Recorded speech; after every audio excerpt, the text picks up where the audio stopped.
ಮೂರ್ತಿಯಾಗಿ ಕುಳಿತಿರುವೆ ಈ ಗುಡಿ ಎಂಬ ಮಂಟಪದಲ್ಲಿ.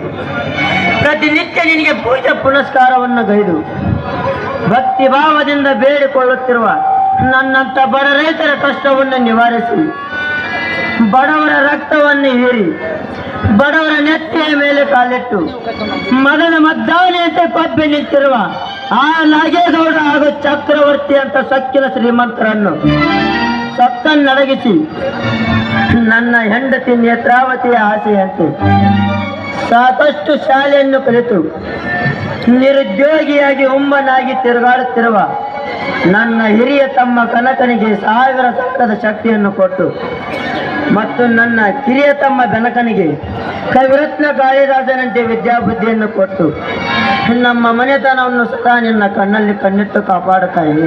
ಮತ್ತೊಮ್ಮೆ ಶಿವನ ನಮಸ್ಕಾರಗಳು. ಸ್ವಾಮಿ, ಆ ಭಕ್ತಿಯಿಂದ ಬೇಡಿಕೊಂಡಂತ ಆ ಚಾಮುಂಡೇಶ್ವರಿ ದೇವಿಯಲ್ಲಿ ನೀವು ಏನೆಂದು ಬೇಡಿಕೊಂಡಿರಿ?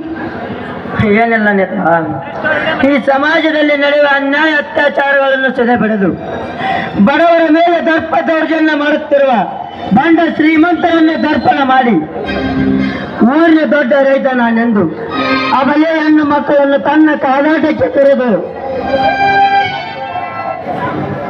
ಬಡವರ ಪಾಲಿಗೆ ಕಾಳಿಂಗ ಸರ್ಪವಾಗಿ ಬಡವರ ರಕ್ತವನ್ನೇ ನೀರಂತೆ ಕುಡಿದು ಬದುಕುತ್ತಿರುವ ಸುತ್ತೇಳು ಹಳ್ಳಿಗಳ ರೈತ ಸಂಘದ ಮುಖಂಡನಾದ ಆ ನಾಗೇಗೌಡನ ಸತ್ತನ್ನಡಗಿಸಿ ನಮ್ಮಂತ ಬಡವರನ್ನು ನಿನ್ನ ಕಣ್ಣಲ್ಲಿ ಕಣ್ಣಿಟ್ಟು ಕಾಪಾಡುತ್ತಾ ಎಂದು ಆ ದೇವಿ ಎಲ್ಲ ಮನೆಯಲ್ಲಿ ಬೇಡಿಕೊಂಡೇನು. ಅಷ್ಟೇ ಬೇಡಿಕೊಂಡಿರೋ ಅಥವಾ ಅದಕ್ಕಿಂತ ಹೆಚ್ಚಿನದಾಗಿ ಏನಾದರೂ ಬೇಡಿಕೊಂಡಿರೋ ಸ್ವಾಮಿ? ಅಷ್ಟೇ ಅಲ್ಲ ನೇತ್ರ, ನನ್ನ ಒಡ ಹುಟ್ಟಿದ ತಮ್ಮನಾಗದಿದ್ದರು ನನ್ನ ಒಡ ಹುಟ್ಟಿದ ತಮ್ಮನಿಗಿಂತಲೂ ಹೆಚ್ಚು ಪ್ರೀತಿಯಿಂದ ಕಾಣುತ್ತಿರುವ ನನ್ನ ಸಾಕು ತಮ್ಮ ಕನಕನಿಗೆ 1000 ಸಲಗದ ಶಕ್ತಿಯನ್ನು ಕೊಟ್ಟು ನಮ್ಮನ್ನು ಈ ಜಗದಲ್ಲಿ ಮುಂದೆ ಬರುವ ಹಾಗೆ ಮಾಡು ಸಹ ಎಂದು ಬೇಡಿಕೊಂಡೇನು ನೇತ್ರ, ಬೇಡಿಕೊಂಡೇನು. ಯಾಕ್ರಿ ಚಿಂತೆ ಮಾಡ್ತೀರಾ? ನೋಡಿ ಸ್ವಾಮಿ, ನೀವು ಭಕ್ತಿಯಿಂದ ಬೇಡಿಕೊಂಡ ಭಕ್ತಿಗೆ ಖಂಡಿತವಾಗ್ಲೂ ಆ ದೇವಿ ಕೃತಜ್ಞತೆ ತೋರಿ ನಿಮಗೆ ಜಯಶಾಲಿಯಾಗಿ ಜಯ ತೋರಿಸ್ತಾಳೆಂಬ ಭರವಸೆ ಖಂಡಿತವಾಗ್ಲೂ ಇದೆ ಸ್ವಾಮಿ.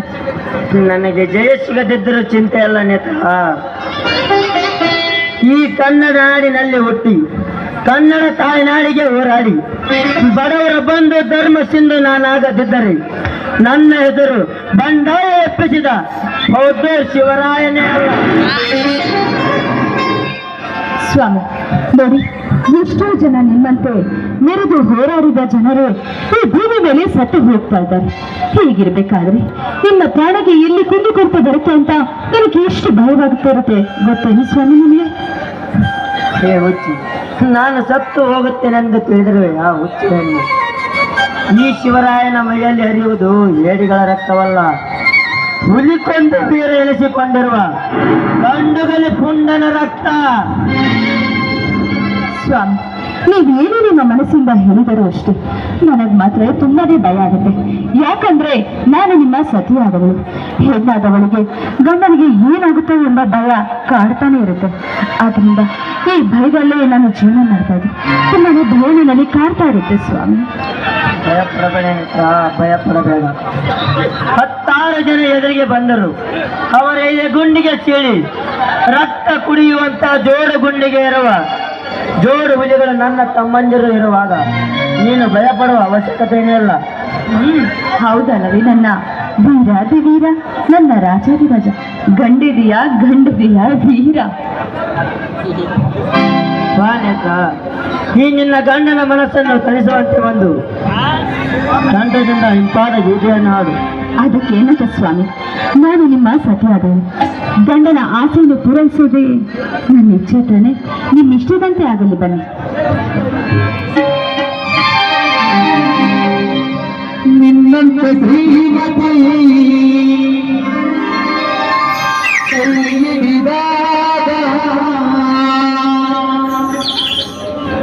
ನಿನ್ನಂತ ಗುಣವತಿ ಜೊತೆಯಾದ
ನಾನು ಹೇಳಿದ ಮಾತಿದೆ ನೋಡಿ, ನನ್ನ ಮೈದಿನವರಿಗೆ ಆ ಪಾಪದಿಂದ ಏನಾದರೂ ತೊಂದರೆ ಆಗಿದೆ ಅಥವಾ ಇದಕ್ಕೆಲ್ಲ ಕಾರಣ ಇವ್ರೆ ಅಂತ ಏನಾದರೂ ಗೊತ್ತಾಗ್ಬಿಟ್ರೆ ಅವನು ತುಂಬಾನೇ ಕೋಪಶನಾಗಿರ್ತಾನೆ. ಇದಕ್ಕೆ ನಾವು ಯಾವ ಕಾರಣಕ್ಕೂ ನನ್ನ ಮೈದಿನಂತೆ ಮಾತ್ರ ಈ ವಿಷಯವನ್ನ ತಿಳಿಸಲೇಬಾರ್ದು ಸ್ವಾಮಿ. ನೋಡು, ಅಣ್ಣ ಅತ್ತಿಗೆ ನಿಜವಾದ ದೇವರೆಂದು ನಮ್ಮಿಬ್ಬರನ್ನು ತನ್ನ ಹೃದಯದಲ್ಲಿಟ್ಟು ಪೂಜಿಸುತ್ತಿರುವ ಆ ನನ್ನ ತಮ್ಮ ಕನಕನಿಗೆ ಈ ವಿಷಯ ಏನಾದರೂ ತಿಳಿದರೆ ರಣರಂಗದ ಕಾಳಗವೇ ನಡೆದು ಗುಡ್ಡದೆತ್ತರಕ್ಕೆ ಹಣಗಳ ರಾಶಿಯೇ ಬಿದ್ದು ಈ ಊರಿನಲ್ಲಿ ರಕ್ತದ ಹೋಬಳಿ ಆಗುವುದರಲ್ಲಿ ಅನುಮಾನವೇ ಇಲ್ಲ ನೆತ್ತ, ಅನುಮಾನವೇ ಇಲ್ಲ.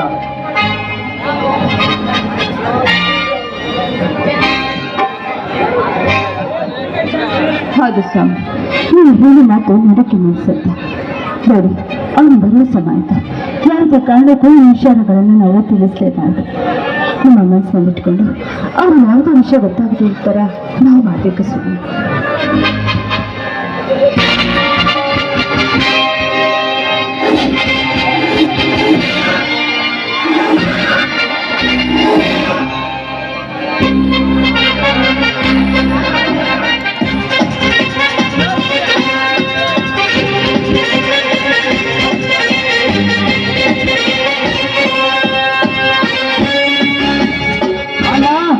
ಅತ್ತಿಗೆ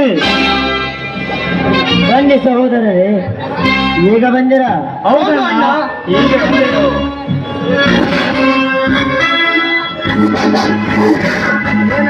ನೀನು ಕುಸ್ತಿಯನ್ನು ಹೋದ ಕೆಲಸ ದೇವರಂತ ಅಣ್ಣ ಅತ್ತಿಗೆ ಆಶೀರ್ವಾದ ಈ ಕಣಕನ ಮೇಲೆವಾಗ ಸೋಲೆನ್ನುವುದು ಶಿವಲೋಕದಿಂದ ಸಿಡಿದು ಈ ಕಣಕನ ವಂಶದಲ್ಲಿ ಬಂದಿಲ್ಲ, ಮುಂದೆ ಬರುವುದಿಲ್ಲ. ಪ್ರತಿ ಸಲದಂತೆ ಈ ಸಲ ಕೂಡ ಸಂಗೊಳ್ಳಿ ಅಣ್ಣ ನೆನಪಿಗಾಗಿ ಹಮ್ಮಿಕೊಂಡಿಲ್ಲ. ಕುಸ್ತಿ ಸ್ಪರ್ಧೆಯಲ್ಲಿ ಗೆದ್ದು ಜಯಶಾಲಿಯಾಗಿ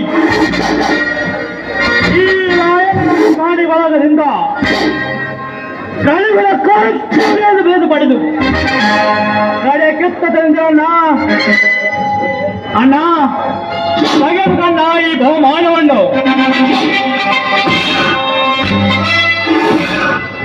ಆಶೀರ್ವದಿಸ ನನಗೆ. ಎದ್ದೇಳು ಸಹೋದರ, ಎದ್ದೇಳು.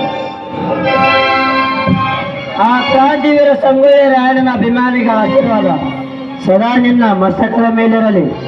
ಬರೀ ಆ ರಾಯಣ್ಣನ ಅಭಿಮಾನಿಗಳ ಆಶೀರ್ವಾದ ಅಷ್ಟೇ ಅಲ್ಲ ಅಣ್ಣ, ಹಾಲಮದದಲ್ಲಿ ಹುಟ್ಟಿರುವ ಎಲ್ಲ ಕುರುಬರ ಹುಲಿಗಳ ಆಶೀರ್ವಾದದೊಂದಿಗೆ ಮನೆಗೊಬ್ಬ ರಾಯಣ್ಣನಾಗಿರುತ್ತೇವೆ ಈ ಜಗದಲ್ಲಿ. ಅಣ್ಣ ಅತ್ತಿಗೆ, ಈ ಇಬ್ಬರು ಕಲ್ಲು ಬಂಡೆಯನ್ನೇ ನಿಮ್ಮ ತಲೆ ಮೇಲೆ ಬಿದ್ದಂತೆ ಏನು ಮಾತನಾಡ್ತಾ ನಿಂತಿದ್ದಲ್ಲ, ಏನದನ್ನ? ಏನೇ ಇಲ್ಲ ಸಹೋದರ, ಹಾಗೆ ಸುಮ್ಮನೆ ಮಾತನಾಡ್ತಾ ನಿಂತಿದ್ದೇವೆ. ಇಲ್ಲ ಅಣ್ಣ, ನಾವಿಬ್ಬರು ಮನೆಗೆ ಬರುವುದಕ್ಕಿಂತ ಪೂರ್ವದಲ್ಲಿ ನೀವಿಬ್ಬರು ಗಾಬರಿಯಿಂದ ಏನೋ ಮಾತನಾಡುತ್ತಿದ್ದೀರಿ. ಏನಣ್ಣ ಅಂತ ವಿಷಯ? ಇಲ್ಲದ ವಿಷಯವನ್ನು ಕೇಳಿ ವಹಿಸಿಕೊಳ್ಳಬೇಡಿ ಸಹೋದರೇ, ನಡೆಯಿರಿ, ಊಟ ಮಾಡುವರಂತೆ. ಯಾಕಣ್ಣ ಬ್ರಹ್ಮಾಂಡದಲ್ಲಿ ಕೊಪ್ಪಿ ನಿಂತ ಎಪ್ಪಳೆ ಗಂಡು ಬೇಗಂಡು ಸಿಂಹದ ಸಿಡಿಲ ಮನೆ ನೀವು ತಮ್ಮ ಕನಕ ಜೀವಂತವಾಗಿರುವ ತನಕ ನಿನಗೇಕಣ್ಣ ಭಯ? ಒಂದು ವೇಳೆ ನೀನೇನಾದರೂ ನನಗೆ ಹೇಳುತ್ತಿದ್ದೇವೆ, ಈ ನಿನ್ನ ತಮ್ಮ ಕನಕನ ಮೇಲೆ ನನ್ನ ಹೇಳು, ಏನಾಯಿತೆಂದು? ಏನಿಲ್ಲ ಸಹೋದರ, ನಿನ್ನೆ ರೈತ ಸಮಾವೇಶದಲ್ಲಿ ಒಂದು ಚಿಕ್ಕ ಜಗಳವಾಯಿತು. ಏನು? ರೈತರ ಸಮಾವೇಶದಲ್ಲಿ ಜಗಳವಾಯಿತೆ? ನಿನ್ನ ಜೊತೆ ಜಗಳ ಮಾಡಿದು ಅಂತ ಕೊಂಡ ಪುಡೋಣ ಹೊಂಡ ಕಳಬೇಕೆಂದು ಈ ನನ್ನ ಕೂಗಳ ಕೊಡಲೇ ತರುತ್ತದೆ ಹೇಳಣ್ಣ ಮಕ್ಕಳ ಹೆಸರನ್ನು. ಬೇರೆ ಯಾರು ಅಲ್ಲ ಕನಕ, ಆ ಕಟುಕ ಶ್ರೀಮಂತ ನಾಗೇಗೌಡರು ಇರ್ತಾರೆ ಅವರು. ಅಣ್ಣ ನಿನ್ನನ್ನು ಹೊಡೆಯುತ್ತಿರುವ ಬದಲು ಆತ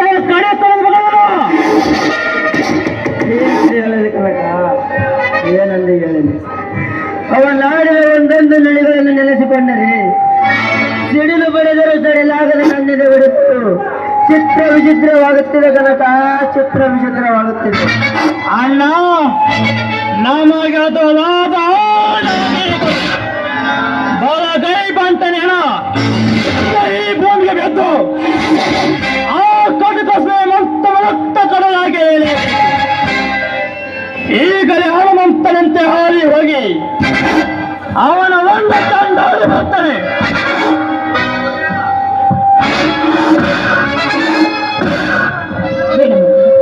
ಇಷ್ಟೊಂದು ಕೋಪ ಒಳ್ಳೆಯದಲ್ಲ.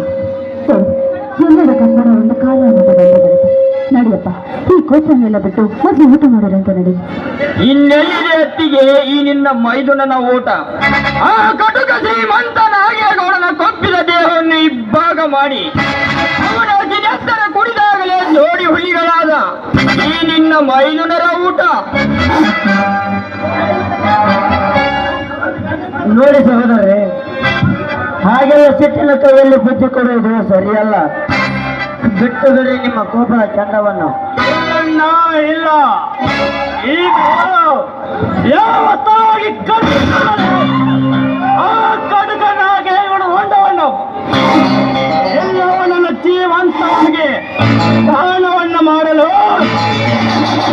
ಎಲ್ಲವನ್ನ ಕೈ ಕಾಲು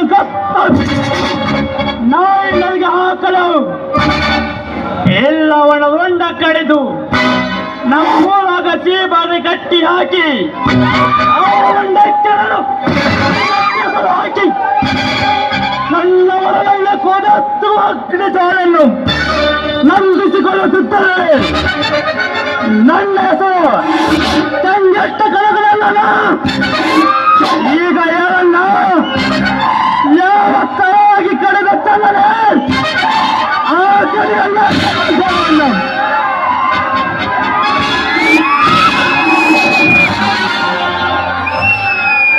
ಬೇಡಪ್ಪ ಮೈದು, ಸೂರ್ಯನ ಜಾಲಿನಲ್ಲೇ ಸೇರಿನ ತೀರ್ಸ್ಕೊಂಡು ಹೋದ್ರೆ ಅದಕ್ಕೆ ಅರ್ಥ ಇರೋದಿಲ್ಲ. ತೋಡು, ಅರ್ಥ ಮಾಡ್ಕೊ. ಈಗಲಾದ್ರೂ ನಂದು ಅಂತವರಿಗೆಲ್ಲ ಸರಿಯಾದ ಪಾಠ ಕಲಿಸಿದಾಯ್ತು. ಮೊದಲು ಊಟ ಮಾಡೋದು ಅಂತ ನಡುತ್ತೆ. ಇದನ್ನೆಲ್ಲ ಎಲ್ಲಿಗೆ ಬರ್ತೀವಿ? ದೊಡ್ಡ ದೊಡ್ಡ ಶ್ರೀಮಂತರಿಗೆ ಅದೇ ನಾವೆಲ್ಲ ಕೈಲಾಗದ ಹೇಳಿದಂತೆ ಕೈ ಕಟ್ಟಿ ಕುಳಿತರೆ ಆ ಶ್ರೀಮಂತ ಎಂಬ ನಾವು ರಾಕ್ಷಸರು ನಮ್ಮಂತ ಕೊಲೆ ಕಾಯುವ ಕೊಲೆಗಾರ ಎದೆಗೆ ಪೂರ್ವದಲ್ಲಿ ಹಸಿದ ಹುಲಿಯಾಗಿ ಅಳಿದುತ್ತಂದ್ರೆ ಅವರ ತಪ್ಪಿದ ದೇವನ್ನು. ನೋಡಿ ಸಹೋದರ, ಸ್ವಲ್ಪ ಸಹಜ ಸಮಾಧಾನ ತೆಗೆದುಕೋ. ಒಂದು ವೇಳೆ ನೀನು ನನ್ನ ಶಿವರಾಯನ ಮಾತು ಮಿಕ್ಕಿ ನಿನ್ನ ಛಲ ಸಾಧಿಸಲು ಹೊರಟರೆ ನಿನಗೆ ನಿನ್ನ ಹೆತ್ತವರ ಮೇಲಾಣೆ. ಅಣ್ಣ ಆಗಲಿ ಅಣ್ಣ, ನೀನು ಹೇಳಿದಂತೆ ಹಾಗೆ ಕೇಳುತ್ತೇವೆ. ಆದರೆ ಒಂದು ಮಾತು ಸತ್ಯವಣ್ಣ, ಬಡವರ ಚೆಂಡನ್ನು ಮುರಿದು ಬದುಕುತ್ತಿರುವ ಕೆಟ್ಟ ಶ್ರೀಮಂತರಿಗೆ ಕವದ ಕಾಳಿಂಗ ಸೋಪನಾಗಿ ಈ ಕನ್ನಡ ತಾಯಿ ನಾಡಿಗೆ ಕೇಳು ಬಗೆಯುವ ಬಂಡ ಪುಂಡಗೆ ಗಂಡ ದೇವಂದನಾಗಿ ಸೊಕ್ಕಿನ ಹುಲಿಗಳಿಗೆ ಮೆಟ್ಟಲ ಹುಲಿ ನಾಡಾಗಿ ಮೇಲದಾಡವೇ ಈ ಕನ್ನಡ ತಾಯಿ ನಾಡಿನಲ್ಲಿ.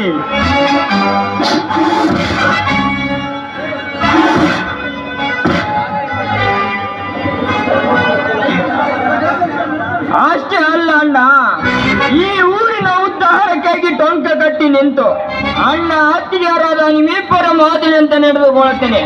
ಕನಕ ಬೆನಕನೆಂಬ ಜೋಡಿ ಹುಲಿಗಳಾಗಿ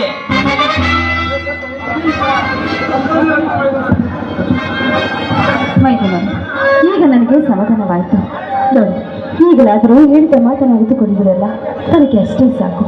ಈ ಸಂತೋಷದ ಬರದಲ್ಲಿ ಯಾವಾಗಲೂ ಈ ನಗು ಸಂತೋಷದಿಂದ ಕೂಡಿದೆ, ಅಷ್ಟೇ ಸಾಕು ನನಗೆ.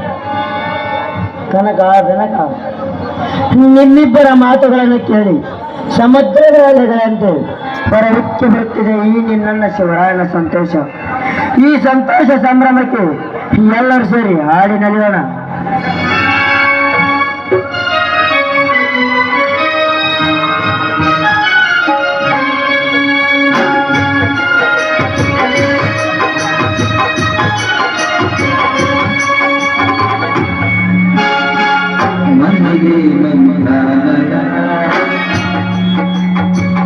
ನೋಡು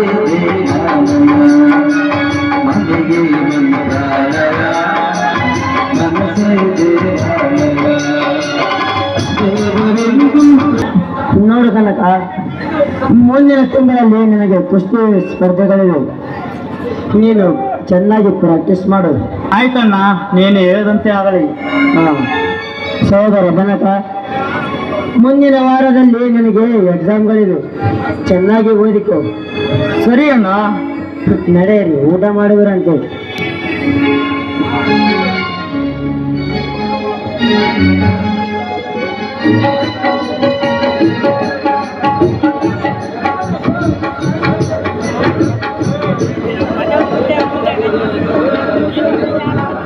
ಸ್ವಾಮಿ, ಯಾಕೆ ಹಾಗೆ ನಿಂತ್ಕೊಂಡು ನನ್ನೇ ನೋಡ್ತಾ ಇದ್ದೀರಲ್ಲ?